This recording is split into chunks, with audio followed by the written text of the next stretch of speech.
দুর্গাপুরের সৃজনী প্রেক্ষাগৃহে শুক্রবার সিনার্জি সম্মেলনের মাধ্যমে শিল্পক্ষেত্রে নানান সমস্যা সমাধানের পথ খুঁজতে সামিল হলেন শিল্পপতিরা। সম্মেলনে উপস্থিত ছিলেন ক্ষুদ্র ও ছোট মাঝারি কুটির শিল্প তথা কারামন্ত্রী চন্দ্রনাথ সিনহা, পঞ্চায়েত গ্রামান্বয়ন ও সমবায় মন্ত্রী প্রদীপ মজুমদার, শিল্পাঞ্চল উন্নয়ন পর্ষদের মন্ত্রী সন্ধ্যা রানী টুডু সহ 4 জেলার জেলাশাসক, জেলা পরিষদের সভাধিপতি ও প্রশাসনিক কর্মকর্তারা। পশ্চিম বর্ধমান জেলার আসানসোল, দুর্গাপুর একাধিক শিল্প তালুকে গড়ে তোলার চেষ্টা হচ্ছে এবং তারপরেই অন্ডাল আসানসোলে 350 কোটি টাকা বিনিয়োগ করা হচ্ছে।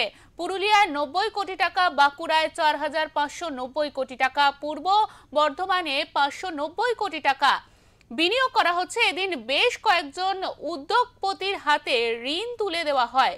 পূর্ব বর্ধমান, পুরুলিয়া ও বাঁকুড়ার শালপাতার কাস্টাল হস্তশিল্প সহ ক্ষুদ্র ও মাঝারি ছোট বড় কারখানা গড়ে উঠতে চলেছে।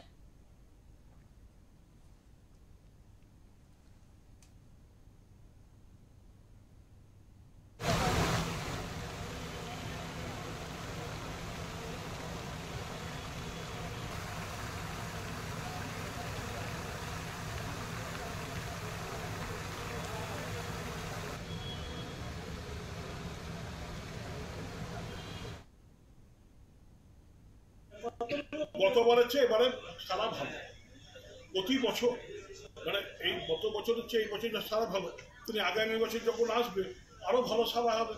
কারণ মানুষ আমরা তো যেটা পাচ্ছি করতে পারছি ব্লকগুলোতে পৌঁছাতে পারছি, আমাদের আইডিওরা তারা ব্লকগুলোতে পৌঁছে যাচ্ছে এবং মানুষকে বোঝাচ্ছে।